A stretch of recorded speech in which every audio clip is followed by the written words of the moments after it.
नमस्ते, स्वागत है आप सभी को इसके टेक्निकल चैनल में। फ्रेंड्स से आज के इस वीडियो में हम लोग आईटीआई इंस्ट्रक्टर रजिस्ट्रेशंस एसआईडीएच पोर्टल के ऊपर कैसे करेंगे, उसकी क्या पूरी गाइडलाइन है, हम लोग स्टेप बाय स्टेप समझने वाले हैं। कौन सा डॉक्यूमेंट्स अपलोड करना है, ठीक है। आपको जो डॉक्यूमेंट्स का फॉर्मेट है वो क्या होगा, उसकी जो स्टेप बाय स्टेप प्रोसेस है, Aadhaar KYC, mobile OTP verification, email verification, उसकी पूरी गाइडलाइन हम लोग यहाँ पे समझने वाले हैं। देख सकते हैं आप यहाँ पे स्क्रीन पे फ्रेंड्स, डीजीटी की तरफ से 27 फरवरी 2026 की डेट में यहाँ पे डिटेल गाइडलाइन जारी कर दी गई है। आप सभी को पता होगा यहाँ पे 16 जनवरी 2026 की डेट में एक नोटिस जारी हुआ था जिसमें आपको बताया गया था कि सभी आईटीआई, चाहे वो गवर्नमेंट हो या प्राइवेट हो, उनको नेशनल इंस्ट्रक्टर मैनेजमेंट सिस्टम के अकॉर्डिंग, ठीक है, अपने आईटीआई इंस्ट्रक्टर के डाटा को जो है एसआईडीएच पोर्टल के ऊपर रजिस्टर करना होगा, ठीक है। और ये भी आपको बताया गया है कि जिस आईटीआई के शिफ्ट यूनिट में आईटीआई इंस्ट्रक्टर की डाटा अपलोड नहीं की जाएगी, उस पे आपको एडमिशन लेने का अधिकार नहीं है, यानी आप उस सेफ्टी यूनिट में एडमिशन नहीं ले सकते हैं। तो क्या आपकी पूरी गाइडलाइन है, हम लोग यहाँ पे समझेंगे। तो फ्रेंड्स, आप यहाँ पे देख सकते हैं ये पूरी नोटिस है, और ये नोटिस आप लोगों को इंग्लिश में है। तो इसको हम लोग यहाँ पे आप देखेंगे तो फेज वन के जितने भी आपके गाइडलाइन है, जैसे इंस्ट्रक्टर रजिस्ट्रेशन बाय अप्रूवल, ठीक है, तो इसको पूरे हम लोग जो है यहाँ पे हिंदी फॉर्मेट में समझने वाले हैं। तो ध्यान दीजिएगा। हम लोग चलिए पीपीटी की ओर यहाँ पे बढ़ते हैं, और verification by authorize ITI, government ITI, ठीक है, ये सभी जो हम लोग हैं वो हिंदी फॉर्मेट में समझेंगे। तो वीडियो को पूरा ज़रूर देखिएगा, आपको आसानी से समझ में आ जाएगा। तो चलिए वीडियो को स्टार्ट करते हैं। यहाँ पे आप देख सकते हैं फेज वन में आपको बताया गया है कि निम्न में इंस्ट्रक्टर का रजिस्ट्रेशन और अप्रूवल की प्रोसेस, ठीक है। ध्यान दीजिएगा, यहाँ पे बताया गया है सभी सरकारी और प्राइवेट आईटीआई को नीचे दिए गए जरूरी रजिस्ट्रेशन और अप्रूवल प्रोसेस के जरिए सभी मौजूदा इंस्ट्रक्टर को ऑन बोर्ड करना होगा। 1.1 में आपको बताया गया है कि आईटीआई अप्रूवल द्वारा इंस्ट्रक्टर की रजिस्ट्रेशन है वो कैसे करेंगे, ठीक है। हम लोग यहाँ पे दो फेज में यहाँ पे समझेंगे, पहला रजिस्ट्रेशन और उसके बाद अप्रूवल की प्रोसेस। तो सबसे पहले हम लोग यहाँ पे समझ लेते हैं कि रजिस्ट्रेशन की क्या पूरी प्रक्रिया है। पहला है कि सरकारी और प्राइवेट आईटीआई दोनों को 9 मार्च 2026 से अपने अपने आईटीआई में काम करने वाले इंस्ट्रक्टर का रजिस्ट्रेशन शुरू करेंगे। ध्यान दीजिएगा, डेट है 9 मार्च 2026। दूसरा पॉइंट यहाँ पे आप समझेंगे कि रजिस्ट्रेशन और अप्रूवल 9 मार्च 2026 से खुले रहेंगे। हालांकि आईटीआई की जो शिफ्ट यूनिट मैपिंग है तय टाइमलाइन के हिसाब से पूरी होनी चाहिए, ठीक है। ITI trade safety unit mapping की कट ऑफ डेट के बाद इंस्ट्रक्टर रजिस्ट्रेशन या अप्रूवल सेशन 2026 के लिए किसी भी आईटीआई इशू में मैपिंग के लिए एलिजिबल नहीं होंगे, ठीक है, भले ही instructor permanent registration number generate हो गया है। चलिए दूसरा चीज़ हम लोग यहाँ पे समझते हैं कि सभी आईटीआई अपने मौजूदा इंस्ट्रक्टर को एसआईडीएच के निम्स मॉड्यूल पर सिर्फ अप्रूवल लॉगिन के जरिए ही रजिस्ट्रेशन करेंगे। आप सभी को बता दें कि आईटीआई के पास दो लॉगिन आईडी होता है, पहला क्रिएटर आईडी होता है और दूसरा अप्रूवल आईडी होता है। तो यहाँ पे अप्रूवल आईडी के जरिए ही आप इंस्ट्रक्टर का रजिस्ट्रेशन कर पाएंगे, आप क्रिएटर वाले में नहीं कर पाएंगे, ठीक है। नेक्स्ट हम लोग समझते हैं, यहाँ पे कहा गया है कि ITI approver NIMS instructor registration के जरिए रजिस्ट्रेशन शुरू करेगा और इंस्ट्रक्टर की आधार डिटेल्स का इस्तेमाल करके EKYC पूरा करेगा। EKYC सफल होने पर नाम, जन्म तिथि और लिंग, ठीक है, UIDAI से अपने आप मिल जाएंगे और उन्हें एडिट नहीं किया जा सकेगा। ठीक है, जैसे ही आप आधार EKYC कंप्लीट करेंगे, आधार की जितने भी डाटा हैं, जैसे नेम हो गया, जन्म तिथि हो गया, लिंग हो गया, ये सभी जो है ना आपके वहाँ पे ऑटोमेटिक फिल हो जाएंगे और उसको फिर दोबारा एडिट आप नहीं कर सकते हैं। ठीक है, नेक्स्ट हम लोग समझते हैं। नेक्स्ट यहाँ पे बताया गया है कि सफल EKYC के बाद ITI अप्रूवर इंस्ट्रक्टर के रजिस्टर्ड मोबाइल नंबर को OTP से वेरीफाई किया जाएगा।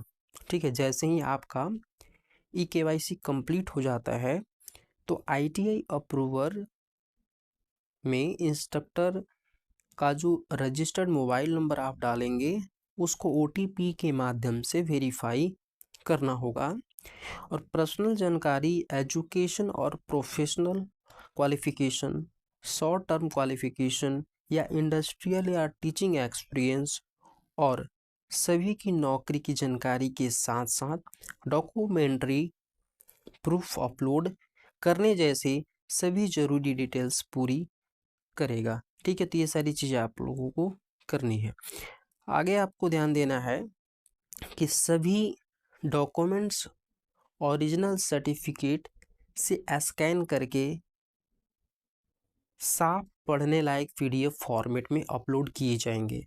ठीक है, आपको जेरॉक्स कॉपी जो है वहाँ पे स्कैन करके अपलोड नहीं करना है, सभी का ओरिजिनल कॉपी स्कैन करके और क्लीन होना चाहिए, पढ़ने लायक होना चाहिए और फॉर्मेट आपकी PDF होना चाहिए, उसको अपलोड करेंगे। साफ नहीं होने के कारण या फोटोकॉपी किए डॉक्यूमेंट्स को अपलोड करने पर ऑथराइज ITI द्वारा वेरिफिकेशन के दौरान उन्हें रिजेक्ट कर दिया जाएगा। ठीक है, तो ये चीज़ आप समझ गए होंगे। अब हम लोग बात करते हैं सबमिट करने के बाद। जैसे आप ITI इंस्ट्रक्टर की डाटा को सबमिट करते हैं, ठीक है, सबमिट करने के बाद इंस्ट्रक्टर डॉक्यूमेंट वेरिफिकेशन के लिए अपने राज्य में पास के किसी एक सरकारी ITI को, ठीक है, यानी कि जो भी आपके स्टेट हैं उस स्टेट में, ठीक है, अपने ITI को ऑथराइज ITI के तौर पे चुना जाएगा और ठीक है, और यह चुनाव फाइनल होगा और इससे बदला नहीं जा सकता है।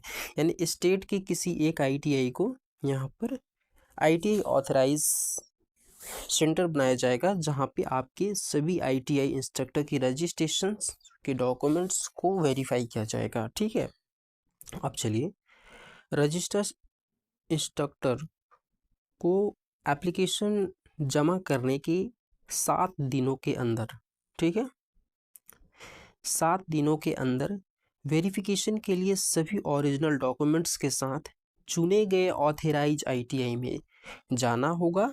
ऐसा न करने पर ऑटो रिजेक्शन हो जाएगा और नया रजिस्ट्रेशन करना होगा। देखिए, जो भी आपके ऑथराइज ITI है जहाँ पे आपको वेरिफिकेशन सेंटर बनाया गया है इंस्ट्रक्टर के डॉक्यूमेंट्स का, तो रजिस्ट्रेशंस करने के 7 दिन के अंदर आपको वेरिफिकेशन के लिए, ठीक है, सभी ओरिजिनल डॉक्यूमेंट्स को लेकर के उस ऑथराइज ITI में जाना होगा और वहाँ पे आपको वेरिफिकेशन करना होगा। यदि आप वेरिफिकेशन नहीं कराते हैं 7 दिनों के अंदर तो आपकी डाटा है वो ऑटो रिजेक्ट हो जाएगा, यानी कि ऑटो रिजेक्ट हो जाएगा और उसको फिर आप नया रजिस्ट्रेशन करके ही उसको वेरीफाई करा सकते हैं। तो इस चीज़ को विशेष ध्यान रखिएगा। उसके बाद यहाँ पे आपको बताया गया है कि सफल वेरिफिकेशन के बाद जैसे ही आपका वेरिफिकेशन कंप्लीट हो जाता है, ठीक है, सिस्टम एक unit instructor permanent registration number generate होगा। ठीक है, एक unique instructor permanent registration number, ध्यान दीजिएगा, एक इंस्ट्रक्टर का रजिस्ट्रेशन नंबर IPRN, ठीक है, instructor permanent registration number generate होगा, ठीक है, और ये बहुत ही इंपॉर्टेंट है। उसके बाद यहाँ पे आपको बताया गया है कि कमियों के मामले में ऑथराइज ITI पोर्टल पे रिमार्क्स रिकॉर्ड करेगा और एप्लीकेशन को रजिस्टर करने वाले ITI को वापस कर देगा, ठीक है। यदि किसी भी प्रकार की वेरिफिकेशन में दिक्कत आती है तो उसको रजिस्टर करने वाले ITI को वापस कर देगा और संबंधित ITI को 7 दिनों के अंदर जरूरी डॉक्यूमेंट्स फिर से जमा करने होंगे और 3 बार वापस किया जाता है तो एप्लीकेशन ऑटो रिजेक्ट हो जाएगा और नया रजिस्ट्रेशन जरूरी होगा, ठीक है। तो ये सारी चीज़ें प्रक्रियाएं हैं, आप सभी समझ रहे होंगे। अब चलिए नेक्स्ट हम लोग यहाँ पे समझते हैं कि रजिस्ट्रेशन के समय सभी ITI DGT नियमों के अनुसार इंस्ट्रक्टर की क्वालिफिकेशन वेरीफाई करेगा। अगर हम बात करें तो संबंधित ट्रेड या सिलेबस को देखते हुए आपको अपने इंस्ट्रक्टर की क्वालिफिकेशन को वहाँ पे एंटर करना है। जो इंस्ट्रक्टर क्वालिफाई नहीं है उन्हें रजिस्ट्रेशन से पोर्टल पर सभी एक्टिविटी के लिए अप्रूवर ID की ब्लॉक लिस्टिंग हो जाएगी। यानी कि जिस इंस्ट्रक्टर को आपने ट्रेड सेफ्टी यूनिट और के अकॉर्डिंग उसको डिटेल्स को रजिस्ट्रेशन करते समय जो भी डॉक्यूमेंट्स आप लगाएंगे, यदि वो उस ट्रेड सेफ्टी यूनिट के अकॉर्डिंग आपने फुलफिल नहीं किया है उस इंस्ट्रक्टर को क्वालिफिकेशन का, तो उसको ब्लॉक लिस्टिंग करके आपको दे दिया जाएगा कि आपने इस इंस्ट्रक्टर की क्वालिफिकेशन जो है पूरी तरीके से नहीं डाले हैं और ये इंस्ट्रक्टर आपके ITI में पढ़ाने लायक नहीं है। तो उसके लिए ये सारी चीज़ें हैं। उसके बाद है कि ITI अपने इंस्ट्रक्टर रजिस्ट्रेशन डैशबोर्ड के ज़रिए रजिस्टर वापस भेजे गए और वेरीफाई इंस्ट्रक्टर का स्टेटस मॉनिटरिंग कर सकते हैं, ठीक है। चलिए उसके बाद यहाँ पे बताया गया है कि जिन इंस्ट्रक्टर को सफलतापूर्वक वेरीफाई किया गया है उनके IPRN को डैशबोर्ड में दिखाया जाएगा और ITI trade safety unit mapping के लिए इस्तेमाल किया जाएगा, ठीक है। चलिए अब यहाँ पे बताया गया है कि फेज 2 में इंस्ट्रक्टर के इस्तीफे और ट्रांसफ़र प्रोसेस को सिर्फ निम्स पोर्टल के जरिए ही हैंडल किया जाएगा, किसी भी मैनुअल प्रोसेस की इजाज़त नहीं होगी। नेक्स्ट है DGT रजिस्ट्रेशन और अप्रूवल में होने वाले देरी के जिम्मेदार नहीं होगा। यानी यहाँ पे बताया गया है कि DGT रजिस्ट्रेशन और अप्रूवल में होने वाले देरी के लिए जिम्मेदार नहीं होगा, क्योंकि ये काम पूरी तरीके से संबंधित ITI इंस्ट्रक्टर और ऑथराइज ITI के पास होते हैं। यदि किसी भी प्रकार का इसमें देरी होता है तो इस पे DGT जिम्मेवार नहीं होगा। इसके लिए ITI इंस्ट्रक्टर और ऑथराइज ITI के पास ही है पूरी प्रोसेस, ठीक है। चलिए सभी सरकारी और प्राइवेट ITI को ये पक्का करना होगा कि 4 मई 2026 तक या उससे पहले सभी इंस्ट्रक्टर का रजिस्ट्रेशन और अप्रूवल पूरा हो जाए और 16 मई 2026 तक ITI trade safety unit mapping हो जाए। तो ध्यान दीजिएगा जो आपकी लास्ट डेट है वो 4 मई 2026 है, ठीक है। अब यहाँ पे हम लोग समझते हैं कि जो ऑथराइज ITI हो वो वेरीफाई कैसे करेगा। तो ऑथराइज ITI केवल गवर्नमेंट ITI को ही बनाया जाएगा और वही आपके IT इंस्ट्रक्टर के डाटा को वेरीफाई करेंगे, ठीक है। तो यहाँ पे समझेंगे सबसे पहले सभी सरकारी ITI अप्रूवर ITI में DGT चेक लिस्ट के अनुसार डॉक्यूमेंट वेरिफिकेशन के लिए एक अतिरिक्त निम्स वेरिफिकेशन रोल शामिल होगा और उसके साथ ही साथ निम्स वेरीफायर डैशबोर्ड पर संबंधी सरकारी ITI के जरिए वेरिफिकेशन के लिए चुने गए एप्लीकेशन दिखेंगे। दूसरा है ऑथराइज ITI के प्रिंसिपल ओरिजिनल डॉक्यूमेंट्स को पर्सनल ठीक है।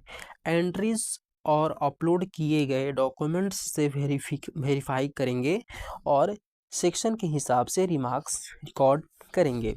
अगला है प्रिंसिपल पोर्टल पर सर्टिफाई करके, ठीक है, इंस्ट्रक्टर के क्वालिफिकेशन और स्पेशलाइजेशंस चुने गए ट्रेड के लिए डीजीटी नॉर्म्स के हिसाब से एलिजिबल है या नहीं, ठीक है, उसको पूरा करेंगे। और डॉक्यूमेंट्स गायब हैं या साफ नहीं है तो एप्लीकेशन को दोबारा जमा करने के लिए वापस किया जा सकता है। ऐसे मामले में इंस्ट्रक्टर को दोबारा जमा करने के बाद वेरिफिकेशन के लिए ऑथराइज आईटीआई प्रिंसिपल के सामने फिर से पेश होना होगा और वेरिफिकेशन अप्रूवल मिलने के 10 दिनों के अंदर ये काम पूरा कर लिया जाएगा। ठीक है, यहाँ पे समझेंगे कि ऑथराइज आईटीआई के प्रिंसिपल को निम्न से वेरिफिकेशन करने वाले अधिकारियों के किसी भी गलत काम या गलत इस्तेमाल के लिए जिम्मेदार ठहराया जाएगा और नियम तोड़ने पर अप्रूवर्ड आईडी ब्लॉक कर दी जाएगी। ठीक है, अगला है कि निम्स वेरीफायर लॉगिन से सभी अप्रूवल 4 मई 2026 को या उससे पहले पूरे कर लिए जाएंगे। तय तारीख के बाद भी पेंडिंग रहने पर राज्य डायरेक्टर जिम्मेवार होंगे। तो ये सारी चीज़ें हैं, हमने यहाँ पे समझा कि आईटीआई इंस्ट्रक्टर को रजिस्ट्रेशन की और उसके बाद जो ऑथराइज आईटीआई की अप्रूवल प्रोसेस है वो कैसे कैसे करनी है हम लोग यहाँ पे पूरे समझें। ठीक है, अब हम लोग नेक्स्ट वीडियो में फेज 2 की पूरी प्रोसेस को समझने वाले हैं, तो इसके लिए एक अलग से हम वीडियो आप लोगों को प्रोवाइड करेंगे। उम्मीद है आप लोगों को ये सारी चीज़ें समझ में आई होगी। फ्रेंड्स, से वीडियो पसंद आए अपने दोस्तों में शेयर करिए, वीडियो को लाइक करिए, चैनल में नए हैं सब्सक्राइब कर लीजिए। आईटीआई से रिलेटेड रेगुलर अपडेट आप सभी को प्रोवाइड करते रहते हैं। तो मिलते हैं अगले वीडियो में नई इन्फॉर्मेशन के साथ, तब तक के लिए नमस्कार।